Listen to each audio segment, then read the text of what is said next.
naman, mabuti. Kumusta ka na? Mabuti, ito. Araw-araw nagmumol pag may time. Talaga ako rin eh. Kasi mabuti nagkita tayo ngayon sa mall. Ay, huling kita natin na tayo nag-reunion. Talaga? Ano? Tagal na rin ah. Tagal na. Last 2 years. Oo, last year. Okay. Kumusta naman ang pamilya mo? Mabuti, may isa akong anak, mataba din eh. Hindi ko lang pa siya dito. Talaga? Kumusta naman ang buhay-buhay natin? Okay naman, mabuti naman. Ako naman, okay din naman. May isa din anak. At mataba din. Talaga nag-i-enjoy kami sa family. Kasi masarap kumain eh. Ano ba si David? Kasi yung vlog. Alam mo, nung last time, nung tayo nasa Si David eskwela, ba nandito wala?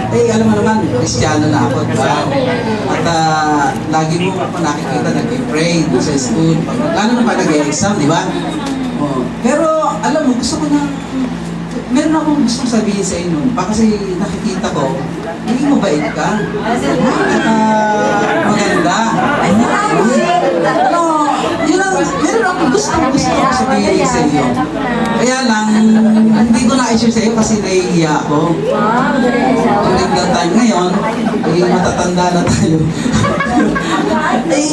Panahon na siguro para ma-share ko ito sa iyo. Ano ba yun? Nung kasi ako tayo nag-aaral, alam mo na ako ay sinasabi yung pangako, born again na eh. Ngayon, yun ang gusto kong i-share sa iyo. At maganda na ito'y pagkakataon kasi Mother's Day ngayon, di ba? Happy Mother's Day, mahal. Yan, ako hindi mo rin babati. Okay, so yung gusto kong i-share ay, of course, nagsimula ako sa pagiging ang aking pamilya ay Kristiyano na noon pa. At pero hindi ako naging masyadong enjoy doon sa aming Christian life kasi parang ang pagpunta sa church ay parang sa pilitan lang ba gano'n. Yung parang every Sunday pupunta ka lang sa church dahil of course Sunday you need to go to church pero hindi ako nag-enjoy doon. During the time kaya nga hindi ako makapag-share sa iyo noon eh. Kasi may problema pa ako noon sa church. Parang bang for the sake of Sunday, pupunta ako sa church. Pero alam mo, nung maranasan ko yung kaligtasan at nung aking matanggap ang Panginoon bilang Panginoon tagapagligtas, nagkaroon ako ng katuwaan. At from then, mula noon, nag-enjoy ako pagpunta sa church. Dahil yun ay sa maranasan kong kaligtasan. At gusto kong tanong sa iyo yung isang tanong na, halimbawa, dumating ka sa pintuan ng langit at sabihin ng Diyos sa'yo, tanongin kayo ng Diyos, Lali, bakit kita papasokin sa akin? Oo nga, hindi iniisip ko kasi 8 years ako sa madre. Kapag tayo dyan. Hindi ko na naalala, hindi ko maisip. Kaya ang magiging sitwasyon ko, kung ako ay kuhanin ng Panginoon. Dapat pala na-share ko na sa iyo, no? Oo nga, hindi ko kasi. Yung pala iniisip mo na noon. Oo. Ngayon, pagkakataon ko na talaga, hindi ko nasasayangin itong pagkakataon na ito. At gusto ko ibigay sa iyo, ito lang, simpleng papel lang. Lagi akong may dala niya kasi gusto ko ma-share talaga yung naranasan kong kaligtasan. So, yan yung yung Efeso 2:8-9. Pwede mo pakipasa. Efeso 2:8-9, sapagkat dahil sa kagandahang loob ng Diyos, kayo ay naligtas sa pamamagitan ng pananampalataya. At ang kaligtasang ito ay kaloob ng Diyos at hindi sa pamamagitan ng inyong sarili, hindi ito bunga ng inyong mga gawa. Yan.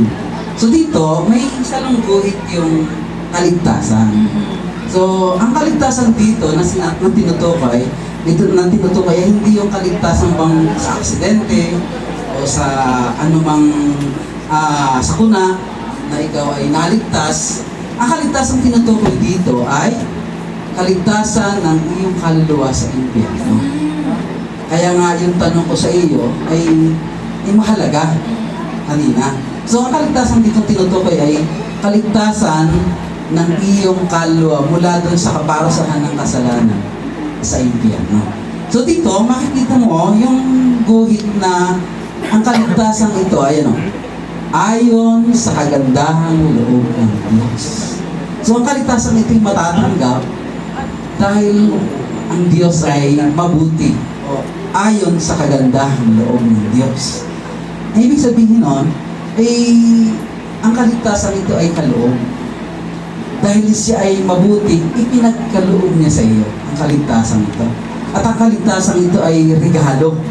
Hindi mo kailangan bayaran, di ba? So, isang sabi dito, ayon sa kagandahang loob ng Diyos.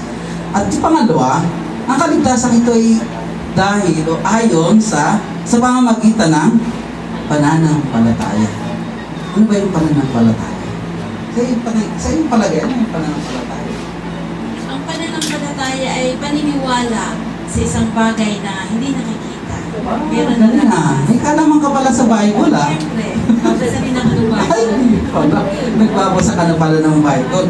Okay. So, ang pananampalataya ay hindi lamang basta paniniwala sa hindi nakikita. Kinakailangan merong object, yung pananampalataya, kung saan yun. Siyempre, lahat ng tao nananampalataya, naniniwala sa Diyos. Pero ang sinasabi nitong pananampalataya ay pagtitiwala dun sa ginawa ni Kristo sa krus na yun ay sapat, kumpleto at ganap para sa kabayaran ng iyong kasalanan. Yun yung sinasabi dito ng pananampalataya. Kasi yun ang iyong pagtitiwala. Marami kasing mga tao na nananampalataya, pero basta nananampalataya lang, naniniwala lang kay Kristo. Pero hindi nakatuon ang pananampalataya dun sa ginawa ni Kristo. So ang ibig sabihin dito ng pananampalataya, pagtitiwala na yung ginawa ni Kristo sa krus ay sapat, ganap at kumpleto para sa kabayaran, para patawarin ang iyong kasalanan. So malinaw na. Kailangan palang manampalataya. Oo, so yun ang pananampalataya, yun ang pagtitiwala.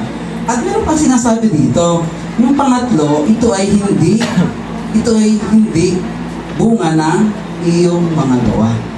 Yan, ay Dati kasi, akala ko gano'n. Nagpipray ako ng nakanood, yung lumalakad ng panood. Tapos, talaga palang relihiyosa ka. Relihiyosa ka. Oh. So dito, hindi ito sa pamamagitan ng iyong mga gawa. Hindi ibig sabihin na ikaw ay nagbibigay sa pulubi o gumagawa ka ng mabuti sa iyong kapwa, ay para na yung kaligtasan. Sabi dito, hindi ito bunga ng iyong mga gawa. So wala kang magagawa para bayaran ang iyong kasalanan.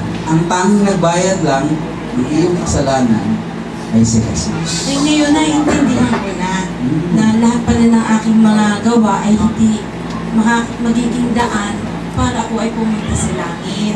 Ito pala ay dahil sa pananampalataya ko sa ginawa ng Diyos sa akin at ito'y kagandahang loob at regalo ng Panginoon sa akin. Sa bawat isa sa akin. Ngayon tatanungin ulit kita lagi. So, classmate. Halimbawa, dumating ka na ulit sa punto ng buhay na umarap ka sa Panginoon, doon sa pintuan ng langit, at tatanungin ka niya, Lali, bakit kita papasukin sa aking langit? Batay dito, ayon dito sa binasa.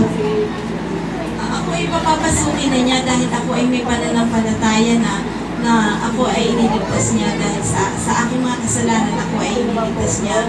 At kaya siya napako sa krus para sa aking mga kasalanan at sa kasalanan natin. At dahil doon, kapag siya ay tinanggap ko bilang Panginoon tagapagligtas sa aking buhay, ako ay pupunta sa langit. So, congrats. So, ikaw pala yung nananampalataya na kay Kristo. So, lagi gusto mo bang pagtibayin ang pananampalataya mo ito sa mga magitan ng panalangin? Oo. Okay. Sige, tayo manalangin. Panginoong Jesus, salamat po sa kaligtasan ay pinagkaloob mo sa akin. Panginoong Jesus, tulungan mo po ako mula ngayon na ang kaligtasan ito ay maging mabunga sa aking buhay at ang pananampalataya ko ay tumibay at tumago. Sa pangalan ni Jesus. Amen. Okay, Lali, kung gusto mong i-share ito sa iba, pwede rin. Kasi madali lang naman eh. Kaya iiwan ko na ito sa iyo. Ngayon, kung gusto mo namang magkaroon ng Bible study doon sa inyo, eh, pwede akong mag-recommenda sa iyo kung sino yung malapit sa iyo. So, I hope na naintindihan mo yung tinanggap mo Salamat ngayon. naiintindihan ko na. Okay, so congrats again. Kaya ko. Classmate, ngayon, magkapatid na kita sa Panginoon. Pwede bang tanong? Ano tanong? Sino first love mo?